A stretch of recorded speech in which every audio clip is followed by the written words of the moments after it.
Les enfants d'Israël sur leur territoire étaient entourés par des ennemis. Toutes les nations qui habitaient la terre de Canaan avant que Israël n'arrive. Dieu avait ordonné au peuple d'Israël d'exterminer les autres nations parce que c'était des nations qui étaient abominables devant Dieu. La plupart de ces nations-là sacrifiaient leurs enfants à leur divinité, comme à Moloch. C'est-à-dire qu'ils prenaient le feu, chaque souvent on prenait le premier-né. Donc c'était le plus précieux pour montrer à ces dieux-là qu'on t'aime ou bien nous avons besoin de tes faveurs. Ils faisaient passer leurs enfants au fil de l'épée ou bien ils jetaient leurs enfants dans le feu. Et les enfants étaient vivants, on les brûlait en l'honneur de ces dieux-là. Des fois on les sacrifiait, les égorgeait et on les offrait à ces dieux. C'était des pays qui avaient commis tellement d'abominations que Dieu ne voulait plus ces pays sur ce territoire. Ils avaient chassé et pour établir le peuple d'Israël. Remarquez, quand Dieu chasse, bon, là je quitte le monde, j'entre directement dans la révélation. Quand Dieu chasse, ce n'est pas lui qui chasse. Dieu chasse toujours au travers de son peuple. C'est ce que les chrétiens n'ont pas compris jusqu'aujourd'hui. Quand Dieu agit toujours au travers des hommes. Amen. Parce que Dieu a dit, créons l'homme à notre image, à notre ressemblance et qu'il domine. Amen. Amen. Amen. Sur la terre. Dieu a fait l'homme pour dominer et régner sur la terre. Amen. De la même manière que Dieu règne au ciel, il a fait que l'homme puisse régner et dominer sur la terre. Le royaume de la terre appartient à l'homme, le royaume des cieux appartient à Dieu. Amen. Et Dieu devient illégal s'il agit sur la terre sans passer par l'homme, sans le service de l'homme. Dieu devient illégal s'il agit sur la terre sans passer par l'homme. Parce qu'il a donné à l'homme le royaume de la terre. Les gens qui n'avaient pas reçu cette révélation-là croyaient que l'Éternel régnait sur toute la terre. Et que Dieu contrôlait tout, Dieu dominait sur tout. Le peuple d'Israël n'avait pas reçu cette révélation. Mais Jésus-Christ qui vit auprès du Père, quand il est descendu, il nous a donné une révélation qu'aujourd'hui les chrétiens continuent à penser comme les juifs que la terre, c'est Dieu qui contrôle la terre. Non, Jésus est venu nous dire que la terre entière est sous la puissance du mal. Amen. Ça ne dit rien pour vous, mais c'est très choquant pour les juifs d'entendre cela. Il dit la terre tout entière est sous la puissance du malin. Et il dit le prince de ce monde vient et il n'y a rien de lui en moi. Amen. Amen. Vous comprenez cela? Amen. Et il dit pourquoi les rois de la terre se sont ligués contre l'Éternel et contre son roi. Les rois de la terre qui ont reçu l'autorité auprès du prince de ce monde, auprès du Dieu de ces siècles. Il y a un Dieu sur cette terre-là, le Dieu de ces siècles. Ce Dieu-là a donné son autorité aux rois de la terre qui sont prosternés devant lui. Et tous les rois de la terre sont ligués contre l'Éternel et contre son roi. Le roi de l'Éternel, c'est Jésus. Et toutes les personnes sur qui Jésus a dit, vous recevrez une puissance. Le Saint-Esprit surveillant sur vous et vous serez mes témoins. C'est-à-dire que toutes les personnes-là qui reçoivent le Saint-Esprit deviennent également des rois de l'Éternel. Amen. Et dès que tu deviens un roi, sache que les rois de la terre vont se lever, se liguer contre toi. Amen. Amen. Amen. Amen.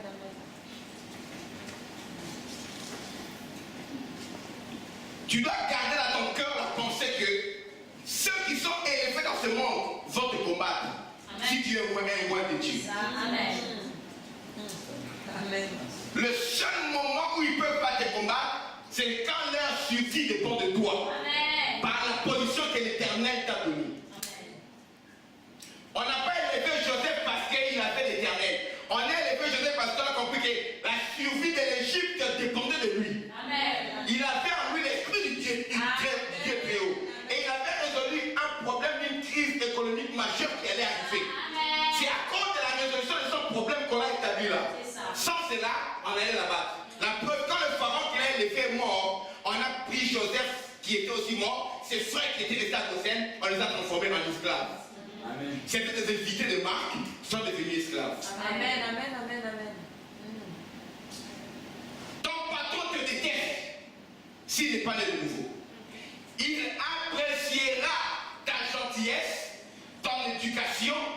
Il dira profit de tes valeurs chrétiennes comme l'honnêteté, l'intégrité. Tu ne voles pas. Mais l'esprit qui est en toi entrera en contestation avec l'esprit qui est en lui. Parce que chacun dehors dans sa maison, tu ne sais pas ce que lui fait la nuit pour avoir la position qu'il a. Tu ne sais pas à qui il a fait allégeance pour être à ce poste-là. Et toi, tu crois qu'il va t'aimer, c'est à cause de tes beaux yeux. Chaque fois que tu chantes Alléluia, s'il a l'esprit de Dieu, l'esprit bouge au-dedans de lui. Comme étant Marie est venue saluer Élisabeth, comme Marie a été enceinte de Jésus, et Élisabeth était enceinte de Jean-Baptiste. Jésus était roi depuis les ventres, Jean-Baptiste était roi depuis les ventres. Quand ils sont salués, l'onction s'est communiée. Élisabeth a dit, oh Dieu béni entre toutes les femmes, parce que l'enfant qui est en moi a tressailli. Connexion de ce qui est en moi avec ce qui est en toi. Alors si ce qui est en toi n'est pas pareil avec ce qui est dans ton chef, quand tu chantes Alléluia, ça l'énerve. C'est vrai. C'est pourquoi ils te haïssent sans cause. Amen. Si tu ne sais pas pourquoi ils te haïssent maintenant, c'est un garçon bien, c'est une fille gentille, mais quelque chose en lui ne me plaît pas. Oh, quelque chose là, c'est quoi? Ce n'est pas toi, c'est quelque chose qui est en toi qui n'est pas content de quelque chose qui est en lui. Alléluia. C'est tout. Amen. Est-ce que tu peux parler? Amen.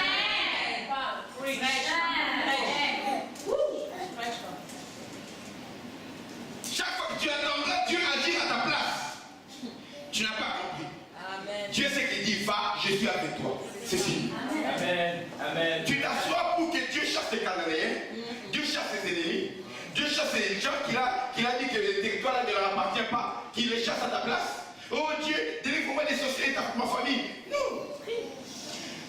C'est les sorciers de ta famille qui doivent prier à Satan pour qu'il les délivre de toi. Alléluia. Les sorciers de ta famille, c'est là qui doivent invoquer Satan pour qu'il les délivre de toi. Parce que tu es un danger.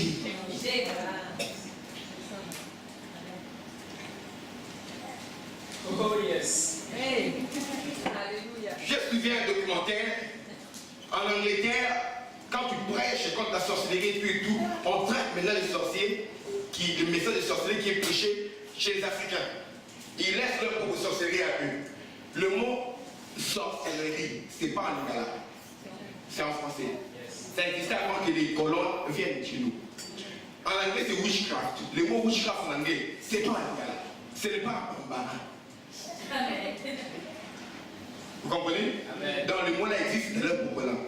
Amen. Alors on fait le faire comme si nous qui avons inventé ça. Est-ce qu'ils n'ont pas brûlé des gens ici parce qu'ils étaient sorciers? Exactement. Alors, nous à Christ, nous ne voulons plus les sorciers. Nous maltraitons plus physiquement les sorciers. Parce que dans notre évangile, quoi, notre combat n'est pas charnel, c'est un combat qui est spirituel. Amen. Te battre avec un sorcier physiquement, tu es en train de commettre un péché. Amen. Amen. Tu comprends ça? Amen. Quand on dit que ton adversaire, ton ennemi a faim, donne-lui à manger, y compris le sorcier. Un sorcier a faim, donne-lui à manger. Parce que c'est une créature de l'Éternel. L'esprit de sorcellerie, c'est un esprit comme l'esprit d'impudicité, comme l'esprit de mari de nuit, comme tout autre esprit. On les chasse quand ils parlent, le sorcier est délivré. Nous accueillons les impudiques et nous pointons dedans les sorciers. Bien aimés, laissez venir les sorciers. Amen. la maison du roi. Amen. J'ai grandi, c'est pas la théorie, c'est l'éducation que j'ai reçue chez mon pasteur. Nous avons accueilli des sorciers afin de faire. Je mange avec toi après les jeunes, je sais que tu es sorcier. Toi aussi, tu sais que je sais que tu es sorcier. Yes. Et il y avait des mamans sorcières qui se précipitaient de préparer le foufou. Chaque fois que les jeunes finissaient, demandons chaque plaisir va vous dire. Dès que les jeunes finissent, on voit cette maman. Ils amènent le foufou avec son produit. On est là. Tous les autres mamans qui parlent là, pourquoi ils font pas ça? Maman, oh merci. Au revoir, j'étais non. Frère, venez. On sait qu'elle est sorcière. Nous regardons, tout est sanctifié par la parole et la prière. Et au moins, c'est fou en te regardant dans les yeux. Amen. Par la foi. Alléluia. Alléluia. Vous comprenez ce que je dis? Yes. Nous n'avons pas peur. Non. C'est du vécu. Un sorcier dans l'église. Oh, un sorcier là. Un sorcier là. Attends. Dieu est là, les hommes de Dieu ils sont là. Beaucoup de saints sont là. Il n'y a aucune prophétie pour confirmer les saints sont là. Non. Pour dire les sorciers là. Est-ce que nous on doit avoir peur? Il faut que les sorciers crient chaque fois qu'un chrétien entre dans leur religion. Amen. Attention, attention! Seigneur est arrivé dans la vie. Oh yes. Attention, attention! Maman Kaki est arrivée dans la vie. Oh, alerte générale! Le docteur Samuel El Wabambi est arrivé dans la vie. On doit avoir peur de toi. C'est ça qui veut dire celui qui est en vous est plus grand que. Arrêtez de vivre les slogans, rentrons dans la parole pour vivre la vérité de la parole. Amen. Amen. Comme les enfants d'Israël n'ont pas chassé tous les peuples qui étaient autour d'eux, ils sont devenus un peu un piège pour eux. Parmi ces peuples-là, c'était les Philistins. Et un jour, les Philistins sont venus. C'est que tu ne combats pas, va te combattre. Amen. Il y a des choses que tu laisses dans ta vie, que tu ne veux pas combattre. Ces choses avant de combattre. Amen. Il est toujours facile d'aller se reposer. De laisser la tâche en disant que Dieu va agir. Mon message ce matin, c'est quitte ton confort. Amen. Au lieu de chasser le peuple que Dieu avait dit de chasser, les enfants d'Israël sont entrés dans le confort de la terre promise. Vous savez, j'aime les chrétiens avant la bénédiction. Parce que souvent, avant la bénédiction, les chrétiens gênent, prient, combattent. Ils transportent l'arche de l'alliance. Amen. Les Lévites ont l'arche, ils marchent et tout. Mais dès que les chrétiens entrent dans la terre promise, ils déposent l'arche quelque part. Amen. Les lieux de communion avec Dieu, on ne se souvient même plus de ça. Les prières de louange, on ne se souvient même plus de ça. La vie de combat, on ne se souvient même plus de ça. On commence à manger les fruits du pays. Avoir le lait et le miel. En disant que c'est la bénédiction de l'Éternel. Oui, Dieu t'a béni, mais il y avait des conditions.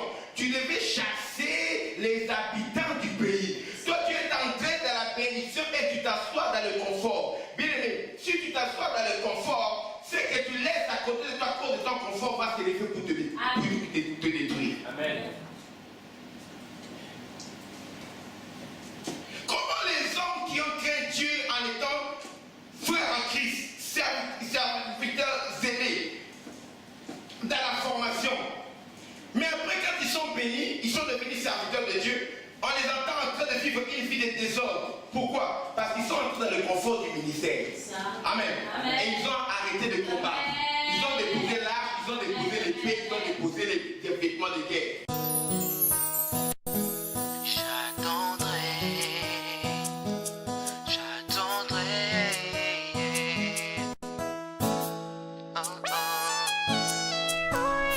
J'attendrai le lever du soleil pour te revoir, pour parler encore du ciel que je regarde quand tu pars. Rêver de toi et moi au-delà des nuages. J'attendrai, j'attendrai, j'attendrai, j'attendrai que tu me parles encore de ces moments-là où l'on était toi et moi quand j'écoutais tes histoires. Histoires dans lesquelles pour moi chaque fois tu restes la star. J'attendrai, j'y penserai pour jamais t'oublier. Yeah. Oh, c'est moi.